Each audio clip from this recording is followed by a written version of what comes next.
or hunger. Intro 1971 wasn't just another year in music. It was a turning point.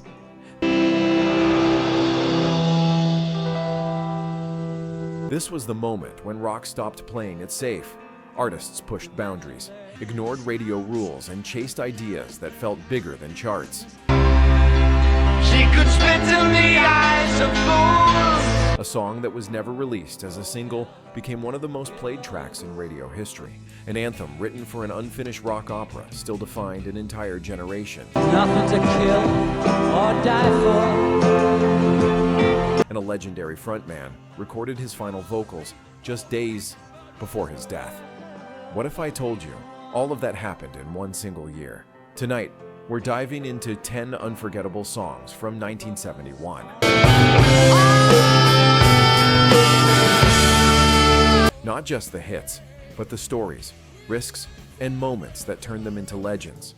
This isn't nostalgia. This is the year rock music grew up.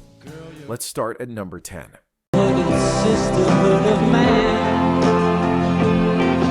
Number 10.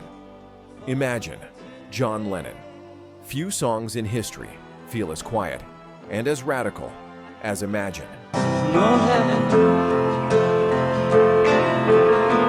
Released in 1971, the song strips everything down to its bare essentials.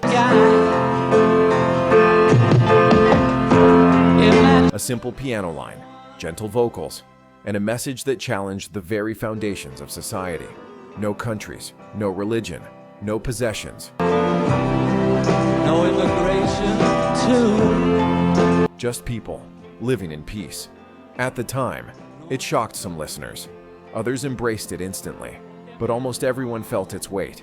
I wonder if we can. What many people didn't know for years is that much of the song's inspiration came from Yoko Ono's poetry. Lines from her book Grapefruit. All the people. Especially, Imagine the Clouds Dripping, directly shaped the lyrics. Lennon later admitted that Yoko should have been credited as a co-writer, a rare public acknowledgement that changed how the song is viewed today. It isn't hard. Despite controversy, Imagine transcended politics. It became a universal anthem, played at protests, memorials, and moments of global mourning. It wasn't loud. It didn't demand attention. It simply invited the world to picture something better. And more than 50 years later, it still does. Number 9. Baba O'Riley, The Who.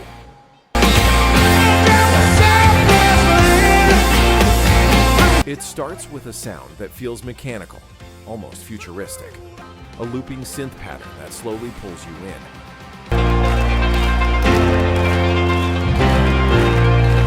Then suddenly, the band explodes. When Baba O'Riley was released in 1971 on Who's Next, many fans didn't even know its real name.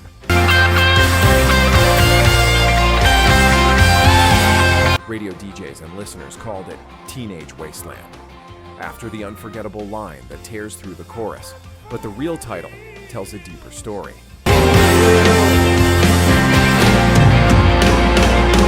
Baba refers to Indian spiritual teacher Meher Baba.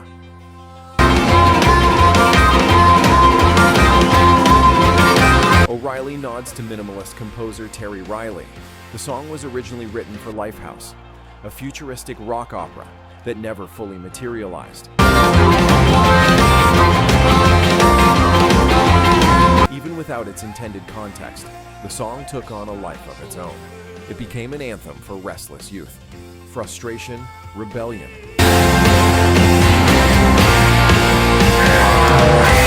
and release, all packed into 5 minutes.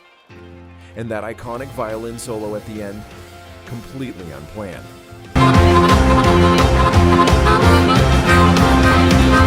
Raw, chaotic, and perfect, it captured the feeling of freedom the song was always chasing. Decades later, That opening loop still hits like a signal from another era, and the wasteland still feels familiar.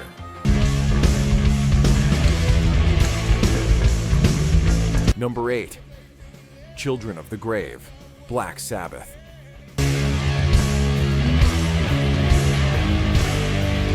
Black Sabbath were already known for heavy riffs and dark imagery, but Children of the Grave was something different. Released in 1971 on Master of Reality, this track turned heavy metal into a warning siren. Beneath the crushing rhythm and thunderous drums was a clear message: fear of nuclear war,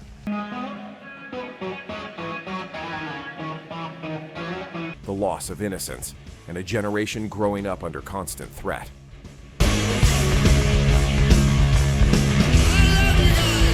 The band drew inspiration from the rising anti-war protests of the time. Ozzy Osbourne wanted the song to sound urgent, like an alarm you couldn't ignore. That relentless marching rhythm, the ghostly spoken lines buried beneath the chorus, and the raw aggression weren't accidental. They were designed to unsettle you.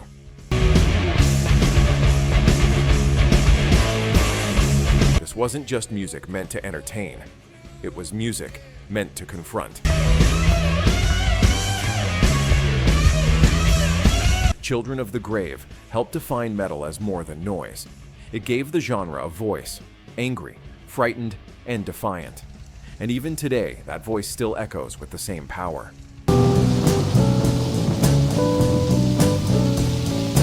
Number 7.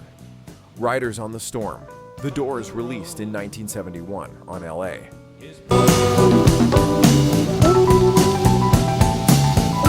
Woman, Riders on the Storm would become the final song.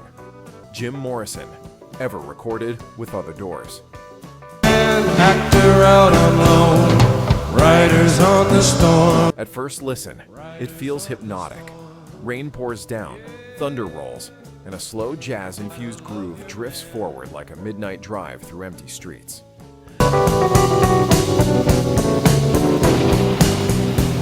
But beneath that calm surface is something darker, something unsettling.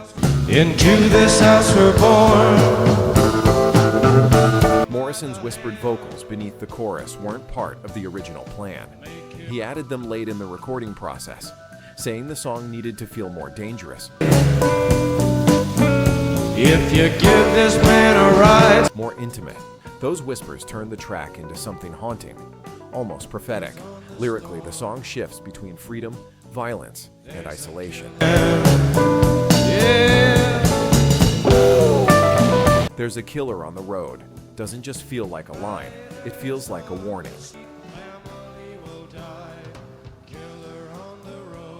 And when Morrison left for Paris shortly after recording the song, no one knew it would be his final farewell. Weeks later, he was gone.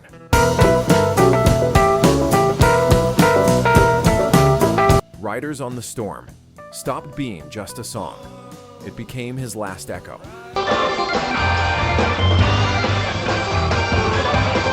Number 6. Roundabout. Yes. Some of the most complex music ever recorded begins in the simplest places.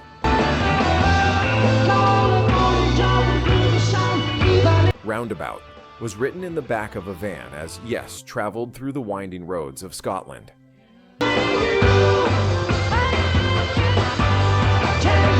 John Anderson and Steve Howe watched the endless curves of the landscape and began scribbling lyrics inspired by constant motion and change.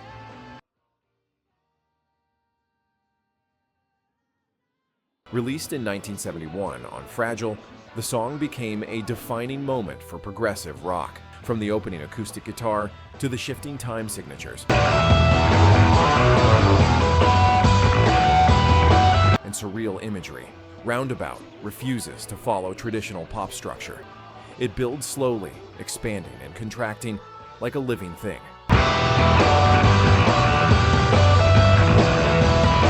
Radio stations initially rejected it. Too long, too complex, too strange. But listeners felt something different. Chris Squire's thunderous bass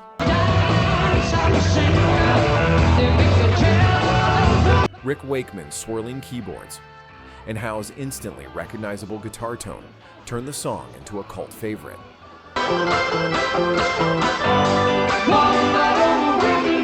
Over time, Roundabout didn't just survive.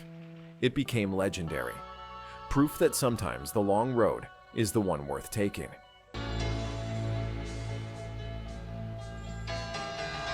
Number 5.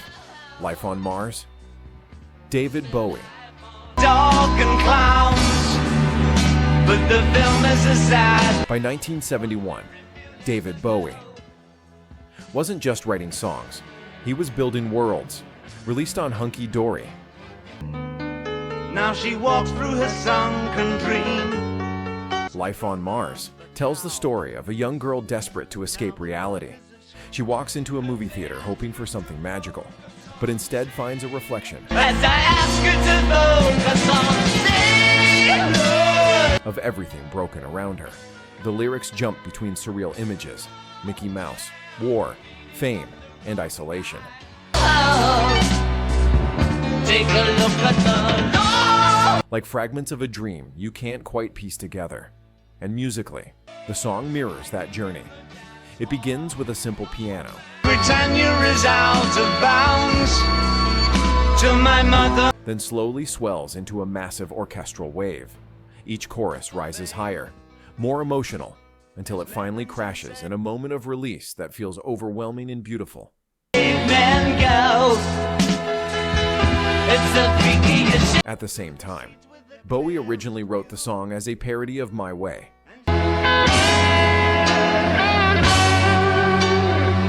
What he ended up creating was far more powerful. A song about disillusionment, fantasy, and searching for meaning in a chaotic world. Even today, Life on Mars doesn't feel dated. It feels eternal.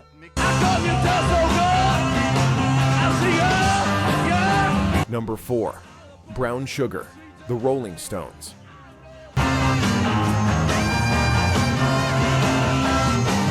When the Rolling Stones released Brown Sugar, in 1971, they weren't trying to be subtle, and that was exactly the point.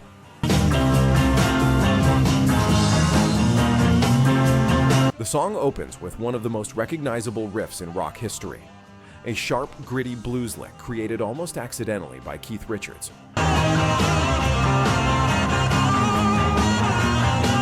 Recorded with raw urgency, it sounded dangerous, alive, and completely unfiltered. But behind that infectious groove lies one of the most controversial songs the band ever released.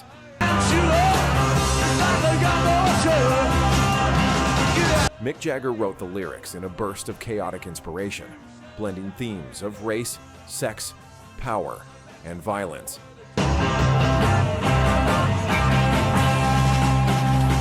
Even in 1971, the song sparked debate, and decades later,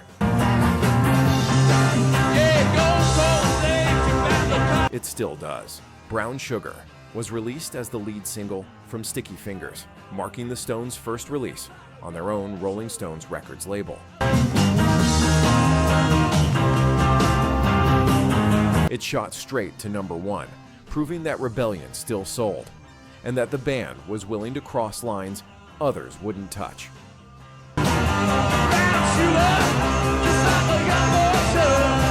Love it or question it, Brown Sugar remains a snapshot of rock at its most reckless and unapologetic.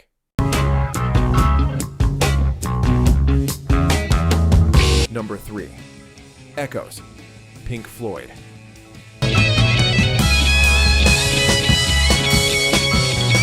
Echoes isn't just a song, it's a journey. Released in 1971 on Metal, Pink Floyd filled an entire side of the album with a 23-minute exploration of sound, space, and consciousness. At the time, nothing else on the radio sounded like it.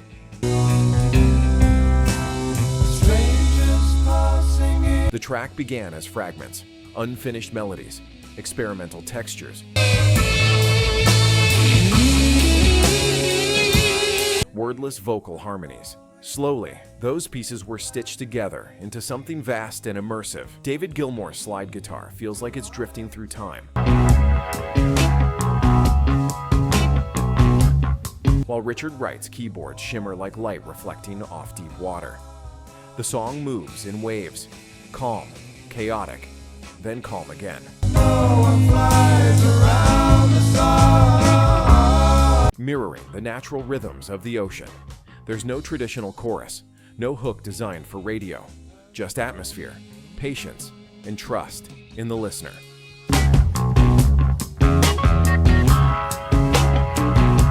With Echoes, Pink Floyd took a massive creative leap, one that paved the way for everything they would later become.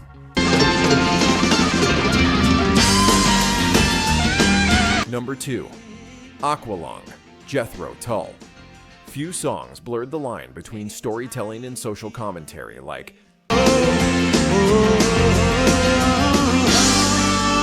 Aqualung. Released in 1971, the track became the unlikely anthem of Jethro Tull, even though frontman Ian Anderson never intended it to define the band.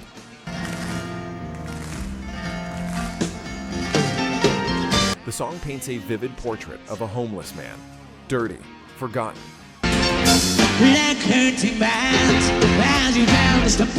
invisible to the world around him. But beneath that surface narrative lies a sharper critique: society's neglect of the poor, the hypocrisy of organized religion, and the comfort people find in looking away. Musically, Aqualung shifts between acoustic introspection and explosive hard rock.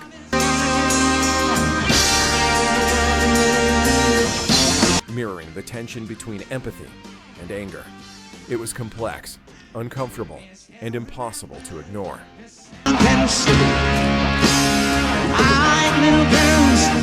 Jethro Tull never fit neatly into a single genre, and Aqualung proved that rock music could challenge listeners instead of simply entertaining them. It didn't ask for attention, it demanded it.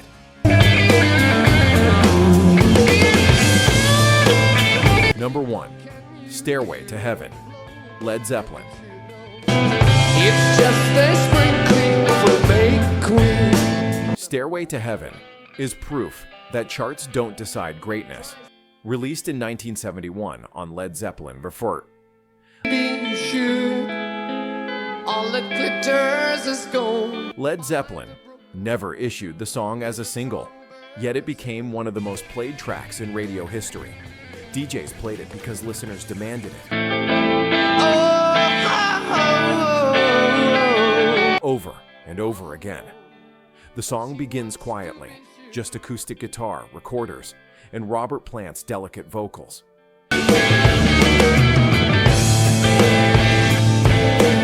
It feels almost medieval, like a folktale whispered by candlelight. But slowly, patiently, it grows, layer by layer.